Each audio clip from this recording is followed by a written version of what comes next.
Super Supportive by Sleyca. Chapter 199. Happy Avowed Days. By 8:14 on Thursday morning, Alden was dressed, school uniform on, educated, science lectures viewed, and organized, organizational software with multiplanetary calendaring downloaded. He'd woken up in the mood for maximum efficiency. It was an urge he knew was driven by yesterday's realization that he couldn't do everything he cared about, and that he wouldn't be putting any significant amount of effort into impressing Baxter Washington and the Chicago superheroes. But it seemed like a useful urge, so he was welcoming it. Currently, he was sitting on one of the tables on the roof of the forthright building, enjoying the sun and a bowl of sweet potato breakfast hash he'd gotten from the cafeteria, since how you hadn't made oatmeal again this morning. He was keeping the bowl preserved on his lap or in one hand while he worked on his laptop, setting up his new calendar to display times of day for Leaf Song and Vethedia as well as Inesidora. He'd just figured rapport one time based on Vethedia when he glanced at it. If someone ever stole or hacked his laptop, he didn't want them to see entries like wandering around the primary's home right here in privately governed territory. Visits to Stuart or Yenupezith would just be labeled Artona 1. Ooh, it does weather forecasts. It looked like Stuart was having a beautiful morning that would have felt like a hot tub to Alden, assuming he was at Leaf Song right now instead of on a votary duty for his cousin. Alden closed the forecast and unpreserved the hash so that he could take a couple of bites. It was just as fresh as when he picked it up more than half an hour ago. The bearer of all burdens, keeper of hot potatoes, and preventer of wilted cilantro. Keeper of Hot Potatoes was amusing to him, so he clicked on the logogram for Reebit at the bottom right corner of the calendar. The dates slid aside to reveal a character profile. So far, it just had his name and class on it. But if he'd been so inclined, he could have turned the animated character that would act out events he'd put on the calendar into his look-alike. When he'd gotten out of bed this morning, he'd wanted to make himself something like the schedules Neha had given him in intake. Typing, "How do busy avowed manage their schedules?" into the search bubble had landed him on the Trime account of a local rabbit and ride couple who were Anesidoran lifestyle bloggers. They said every planet-hopping avowed needed this software, and Alden had clicked the link and bought it, with only a passing thought that it was unusual how all the avowed testimonials on the website mentioned its realism. He'd been confused when he opened it, and it asked him how many characters he wanted to make schedules for and what their classes were. Despite his rush to become more organized immediately, he'd had to take a few minutes to return to the internet and figure out that, yes, he had bought the right thing, and yes, lots of avowed really did use it to plan their lives. They just weren't the main users of the software. Ordinary humans who liked role-playing as superhumans were. Alden didn't quite know what to make of that, but he couldn't deny that the product was thorough. It came with a map of Anesidora, and changing your character's foundation points and talents would alter the travel time to different destinations. He typed Keeper of Hot Potatoes in as his first skill, and told the software it gave him the ability to fly, then put a maximum speed. "Do I have my license yet?" the generic teen boy character asked. "I'll need a license to fly that fast. Should I add safe flight training and testing to my schedule?" "I have a special circumstances cookie license, so it's fine," Alden murmured, selecting the fully licensed option from a list. When he went back to the calendar, the travel time between campus and North of North had been reduced automatically. This is nice. He finished filling out the next few days and then stared at what he'd made. Is it a little overboard? According to his plan, he had to start doing homework soon, and the next time he'd be able to do something just for fun was unlisted. Sometime after he'd resolved his nightmare to his satisfaction, which could be as early as Tuesday if he was very amazing and sure of himself and ready for the healer to implant new dreams as soon as he saw her again.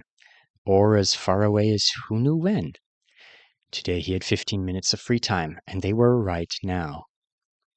Tomorrow wasn't quite as long because he didn't have late-night training with Instructor Waker, but he had still packed every minute he could with productivity, and Saturday called for him to alternate hologram practice at North of North with spellbook reading, Thagon planning, fruit buying, and word chain training with Loot, if Loot was up for it. He hoped to head to Rapport 1 either late Saturday or early Sunday, because Sunday was also the first day of Stuart's weekend, and that meant there was a good chance they'd be able to hang out together for at least part of the day. And then it's school on Monday, gym, back to the rapport for a meeting with healer Yinu in the middle of the night, according to my internal clock. It's a lot, but I can do this. Look how much I'm going to accomplish. His computer tinkled at him, and the Keeper of Hot Potatoes appeared in a pop-up window. He was stepping into an animated version of the Forthright building. It's almost time for reading assignment Intro to Other Worlds. I'm doing that at the Forthright Building at 8:55 a.m. We are going to accomplish great things together, I can tell. Alden did homework, made comments of debatable depth in engaging with the unexpected, spent an hour fending off a hologram of a horse at North of North, then spent 30 minutes in the recovery sauna while he answered messages, and tried not to be distracted by his own curiosity about why an evil horse hologram had been so readily available. Mr. Washington, thank you for reaching out on behalf of the city and heroes. Of course, I would be happy to see Chicago again, if we can work around my schedule. He reread the email when he'd finished it. Telling the guy he was busy and his schedule would have to be worked around shouldn't have felt bold or rude, but it kind of did. It's just the truth. I want what he's offering, but not enough to drop everything for it. He sent the message, then moved along. Natalie wants to hang out this weekend. Alden frowned at her text. He'd only allotted himself 30 minutes for his Saturday lunch break, but Natalie had given him a turkey, and he had said he was interested in seeing the drudgery place with her. Next weekend could look like anything, but the weekend after next was almost definitely going to be spent on Artona 1, since that had been the date of his original first planned visit to the rapport. He thought about the problem while he showered off for exactly 5 minutes, as demanded by the schedule, and while he flew to the Forthright Building on the Nonagon. His Intro to Other Worlds teacher was busy talking to a student from the last class, so that gave him time to rearrange his Saturday plans on the calendar. Aha, there are extra minutes there. If I eat breakfast while I fly to North of North, and have Lou train me over supper... He clicked away at it, tightening it up and finding ways to multitask until a whole hour and 47 minutes appeared. Hi, Natalie. Saturday would work for me. Can I pick you up on Esherdy's Nonagon at 11:35? Efficiency. Yeah. He rewarded the organizer for its help by giving its little avatar green eyes. Later, as he left the classroom, Vandy caught him in the hall. She looked more animated and eager than usual, and he assumed she wanted to talk about what had happened in gym last night. Hey, he said, stepping closer to one of the walls so that the river of uniformed teenagers could more easily flow past them. It was so great of your team to come help against Instructor Klein last night. Having 3 extra fighters as strong as you guys really made it all possible. You were using Happy Avowed days at the start of class. Yes, but I stopped when Instructor... I use it too, Vandy said, putting a hand on her chest. If you link your organizer to your Trime, then people can follow your schedule and see exactly where you're supposed to be on the map. I saw that option. Don't worry, I made sure not to check it. Thanks for the warning, though. Vandy's lips pursed. Yes, you're welcome for the warning. I've got to go, said Alden. I'm supposed to be back at the dorm by 2:51.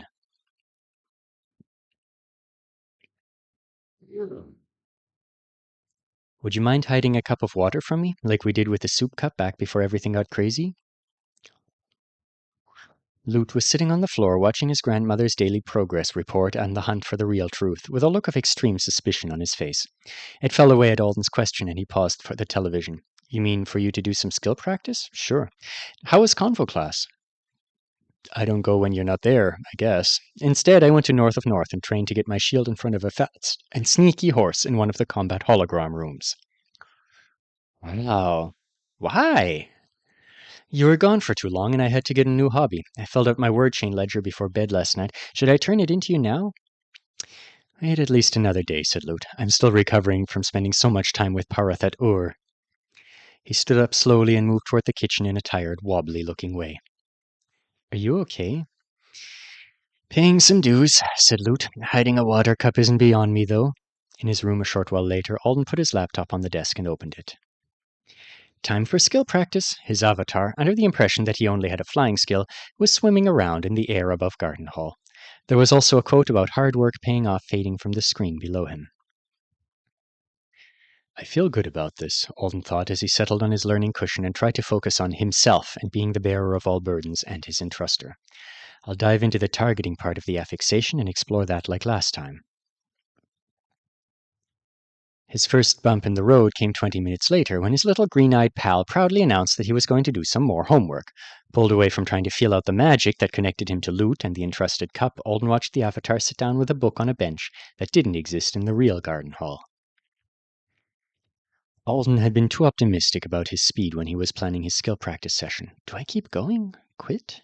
He'd been close, he thought. Cut a little time off the homework and keep at it, he decided, closing his eyes again. 14 minutes later, he found the glass inside Lute's closet, with a fisherman made of paper clips sitting on the rim of it, trailing a line into the water. The decoration made him forget his irritation at the delay, and he thanked Lute before dumping a cylinder of preserved water into his left hand. That's neat, Lute said from where he lay on the rug by the infrared fireplace. We could have some fun with that in arts, or you could trick people into thinking you were a shaper. Alden had actually preserved the cup, too, though it wouldn't be obvious to Lute. He was supposed to do his homework now with both of these things preserved. Multitasking. Optimization. He would reclaim his lost minutes somehow. He carried his cup and his water back to his room and read the news article about the submerger disaster that Instructor Marion had assigned. Then it would be time for spellcasting, only the quietest stuff since Lute was in. Then new spell learning with his earring in. Then brainstorming about Thagant, then prepping some supplies and questions for a session with Instructor Waker. Or that was how it went on the schedule, anyway. The schedule didn't account for Alden being curious about one of the people interviewed in the article and wanting to know more. And it didn't account for the mesmerizing power of the earring well enough, and how could he have known this morning when he was planning all of this that his aunt would send him a picture of an engagement ring? He'd gotten a grip on the dark swell of emotion that had almost sucked him under when he'd first realized she was going to do this serious, happy family thing and he wasn't going to be around for it. He wasn't mad at her now, but he still had to find his way through some complicated thoughts before he could call her and tell her he was genuinely glad to hear the good news. She'd seemed fairly certain about Brody before, but in a more thoughtful, less giddy way than Alden might have expected if he'd ever mentally written out the story of his Aunt Connie getting engaged. Today she was absolutely giddy about the ring and saying yes, and she was also acting pretty shocked for a person who had already suspected this was coming. Brody had picked her up from the place where she'd started taking some new cosmetology classes, in an RV from the dealership where he worked. The vehicle was so humongous that Alden suggested, not that jokingly, that they just moved into that instead of the house. Brody was a tall guy, older than Connie, with a ruddy complexion and a slight paunch. When she handed him her phone so that he and Alden could meet, he panicked. At least Alden hoped it was panic that made him start talking about the different upholstery options available for this model of recreational vehicle. If he normally introduced himself that way, then it was going to be up to Connie to make friends for both of them. After a few minutes, she took the phone back from him and walked to the RV's bedroom to get some privacy, or maybe just to rescue Alden and Brody from each other. I was going to let him sell me the UV-resistant fabric, said Alden. She was still wearing a huge smile. I told him already that we'd do the wedding whenever you could come. Do you want to come? Of course I do. Will you have kids? I don't think the timing matters too much. I'm not really interested in doing one of those big extravaganzas with a flock of doves and a right-work dance floor. Will I get to know them? Are you sure? He asked. I know people who could make you a magic wedding dress. She shook her head. There was a giant bouquet of red roses reflected in the mirrored door of the closet behind her. No, I can't imagine what something like that would cost. I have a pretty good idea. If they play baseball, will you remember to pick them up from practice? I love you, Aunt Connie. Will they know the person I grew up with at all? Or did Thagant make her disappear too? Love you too, Alden. You know, you really do look so grown up in your uniform.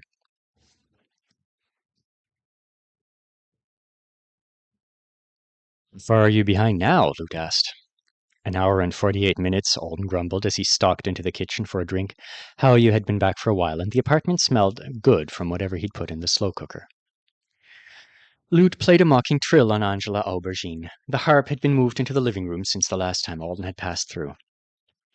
Hot potatoes can do it all, Alden said, yanking open the fridge. Hot Potatoes is a mental performance athlete you invented, and he lives in a world where nothing ever interrupts him. I'm pretty sure I'm just having a rough start, and tomorrow the schedule will work. Are you two speaking in code on purpose? Lexi asked. Should you be mental texting about whatever this scheme is instead? He was standing in the middle of the kitchen with a line of marshmallows on the floor in front of him, one hand clenched by his side while the other gripped Ryther's handle. The chain whip was inching toward the nearest marshmallow almost shyly. Alden decided to cram 12 hours of work into 7 this afternoon, Lute said.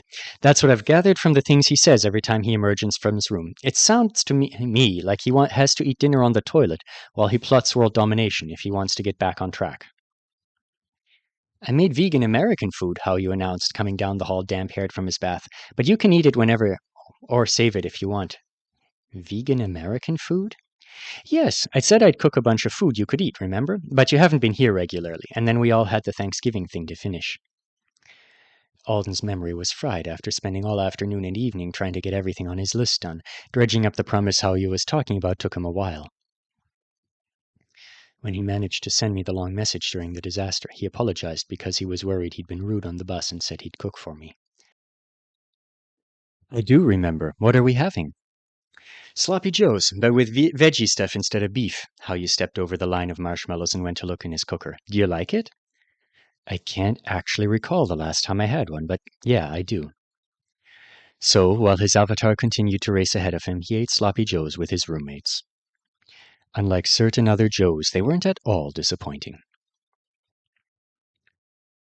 Alden was in the MPE gym in his suit by 9:45 p.m. He wouldn't have the whole floor to himself for his private lesson.